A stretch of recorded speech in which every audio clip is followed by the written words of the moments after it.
Welcome to the President and CEO Focus on the Middle Market podcast series, where President and CEO Founder Paul Stukel discusses middle market issues with business leaders from across the nation.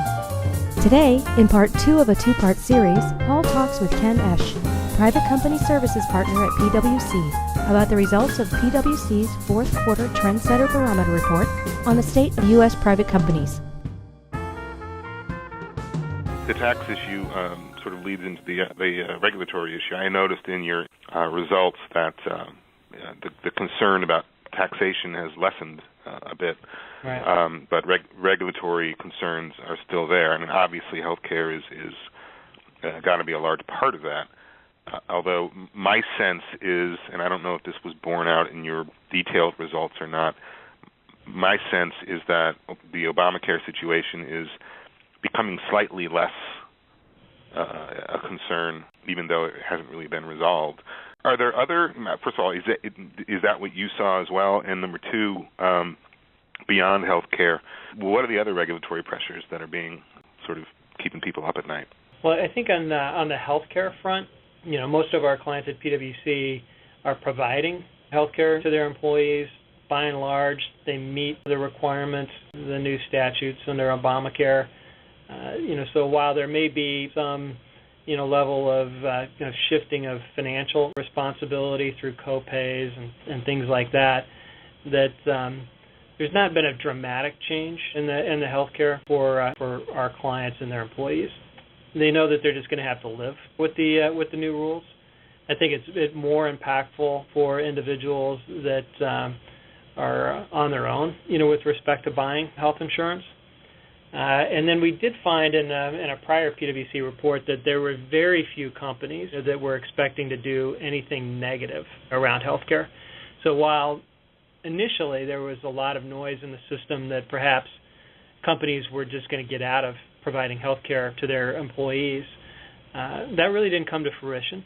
I think that most of them decided to kind of continue down the path that they were on and see what happens. So the healthcare regulatory front hasn't really been weighing on our survey participants.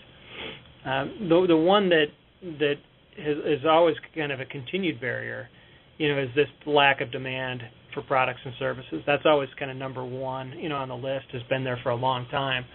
But one thing that I thought was very interesting in this current report is that the percentage of participants that identified lack of demand dropped, 10%, which I think is just further evidence that the companies, feel that the economy is better, that the consumer is kind of returning, to the marketplace and buying the products and services, and that the worst is behind them.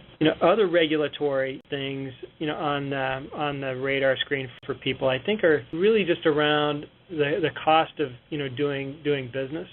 I was on a call with a client in the healthcare space. They operate nursing homes, and some of that is financed through HUD loans, and they were really complaining about the amount of time that it takes, to get a loan. The amount of paperwork, required to document the needs and meet the governmental regulations. When I hear about regulatory pressures and talk to clients, it's really just about the things that they need to do on a daily basis just to operate their company, and they just feel like there's a disconnect between the effort level and the benefits of the information that they're required to provide. In terms of the skills gap still seems to be there. We've talked about that before. It's really astonishing. Do you see a broader trend? You had mentioned that private companies are now beginning to sort of partner up with local community colleges, vocational schools. I mean, is that trend growing? Because there just seems to be a serious. It doesn't seem to be getting any better, and I'm wondering if that's the way of the future. The situation does not appear to be getting better. Right? The level of participants identifying the lack of qualified workers has remained steadily in the upper 20s.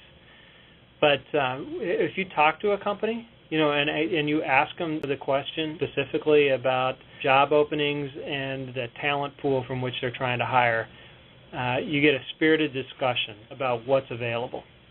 And I think that there's a lot of contributing factors to the situation that they're in. You've got a number of people that have been unemployed for a long period of time, and the skills need refreshing. And one way that companies are addressing that is through these partnerships, I'll call it, with community college to try to identify candidates and get them the specific training that would be helpful, for their companies. But there's other things going on as well. One that we've seen quite recently here with a client is increasing the amount of on-the-job training that they conduct for new hires. So they'll go out and they'll try to find a person with key attributes, right? Like strong work ethic, demonstrated history of success, and decide that we'll teach them what they need to know. And we're going to do that with some of our skilled and longer tenured employees who have some capability to train others and get them that on-the-job training. So let's get that qualified person in the door and teach him or her the things that she needs to be successful in this particular business. And then another one is to make sure that you're doing what you need to do to retain the qualified workers that you have. So those things have included some pay and compensation type of things, as well as some flexibility types of arrangements to make sure that the talent that you have doesn't walk out the door. The other thing that I noticed that was something of a puzzlement to me was the report notes that internationally focused companies, or companies that are doing business internationally, are actually devoting quite a lot more to research and development than domestically focused companies. I thought that was an interesting observation.